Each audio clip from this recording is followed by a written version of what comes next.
بسم اللہ الرحمن الرحیم۔ السلام علیکم my dear viewers and learners.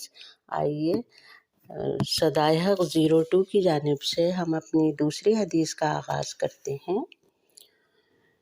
الحمدللہ رب العالمین، الصلاۃ والسلام علی رسولہ الکریم سیدنا محمد وآلہ وصحبہ اجمعین۔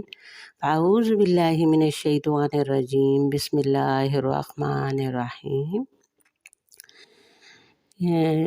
صحیح بخاری کی یہ حدیث کتاب وحی کے بیان میں حدیث نمبر 2 ہے۔ نزول وحی کی کیفیات۔ ایک شخص حارث بن حشام نامی نے حضرت صلی اللہ علیہ وسلم سے سوال کیا تھا کہ حضور آپ پر وحی کیسے نازل ہوتی ہے؟ آپ صلی اللہ علیہ وسلم نے فرمایا کہ وحی نازل ہوتے وقت کبھی مجھ کو گھنٹی کی سی آواز محسوس ہوتی ہے، اور وحی کی یہ کیفیات مجھ پر بہت شاق گزرتی ہیں۔ شاق معنی سخت۔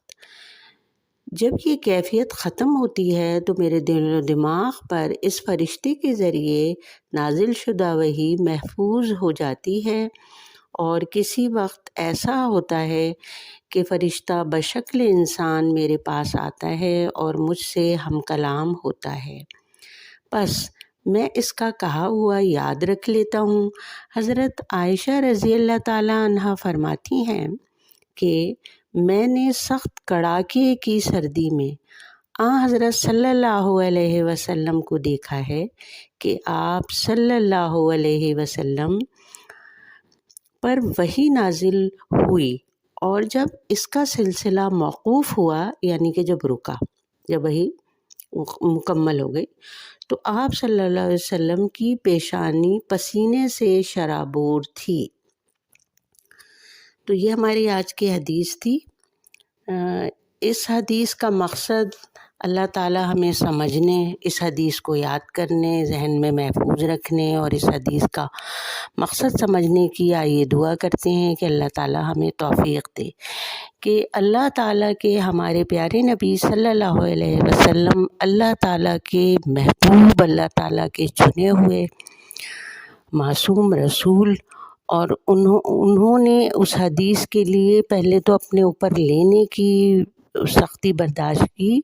اللہ کا حکم تھا، اور آپ اللہ کے حکم کا فرما بردار آپ صلی اللہ علیہ وسلم سے زیادہ تو کوئی دنیا میں ہو ہی نہیں سکتا، اور اس وحی کو جب قبول کرنے کے بعد، لے لینے کے بعد اس ذمہ داری کو، اور پھر جیسے جیسے یہ وحی نازل ہوتی گئیں، اس کو پھیلانے میں، اس کے لیے مشقتیں اٹھانے میں، اس کے لیے تکلیفیں سہنے میں، ظلم برداشت کرنے میں مکہ کے کفار قریش کا، اور پھر اس کے بعد انہی وحی کی حفاظت کے لیے اور ان کو مزید پھیلانے کے لیے آپ کی ہجرت۔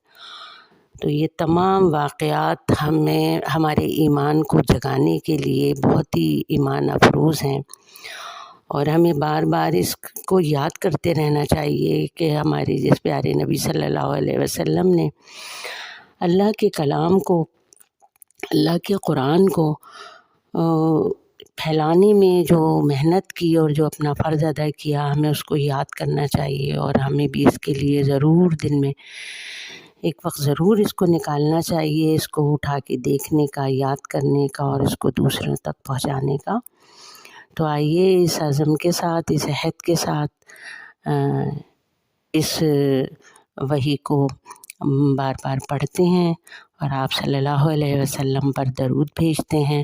اللہم صلی علی محمد وعلی آل محمد کما صلیت علی ابراہیم وعلی آل ابراہیم انک حمید مجید۔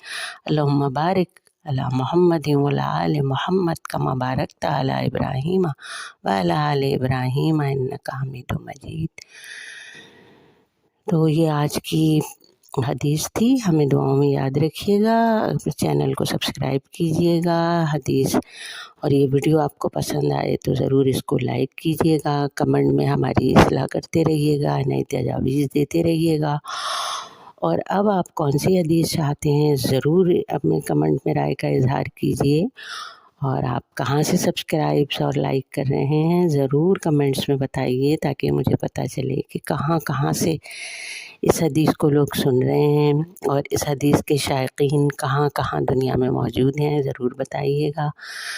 اپنا بہت خیال رکھیے گا، مجھے دعاؤں میں یاد رکھیے گا۔ اللہ حافظ۔